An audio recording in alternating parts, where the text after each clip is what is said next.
Once upon a time, Main Street and Wall Street thrived off each other. Then briefly they were locked in misfortune. Now it seems they're going their separate ways. Well, for more on this growing economic disconnect, I'm now joined by Roben Farzad. He's a senior writer for Business Week and he's in our New York studio. Roben, thanks very much for coming on the program. Is it unfair to blame JP Morgan Chase and Goldman Sachs for making money again? Aren't they damned if they do or damned if they don't? When they have to go hat in hand to the government and they're on death's doorstep, we look askance at the idea of bailing them out.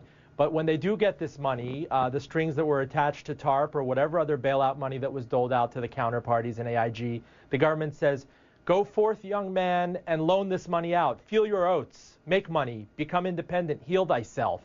So this, I think, points to the difficulties of being a publicly traded Wall Street firm, the embarrassment of riches at a time of 10% unemployment.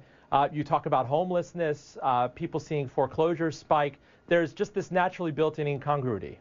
Okay, well, let me ask the question like this then. We used to say a very, very long time ago that what's good for General Motors is good for America. Can we now say that what's good for Goldman Sachs is good for America?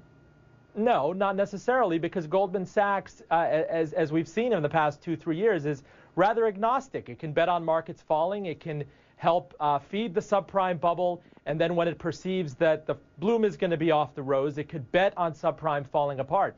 Goldman Sachs, more than most other firms on Wall Street, and it has proved that it could do this with quite a bit of acumen, bets on its own house account. JP Morgan, the other leading player, has, with the help of the government, snapped up Bear Stearns, the firm that failed last year.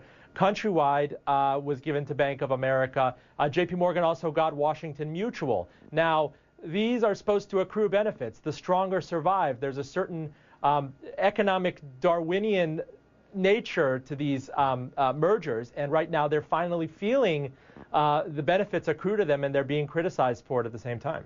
So for those people watching this and with gritted teeth, because they're saying, you know what, I don't like the fact that the average income at Goldman Sachs as of today is like $900,000 a year when I've just lost my job and my house has gone into foreclosure. What could one say to them in terms of the timetable of recovery? How long will they have to carry on suffering?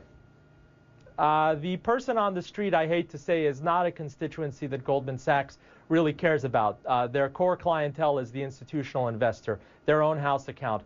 They're not out there for the person who's going to open up a $2,000 brokerage account and look for options.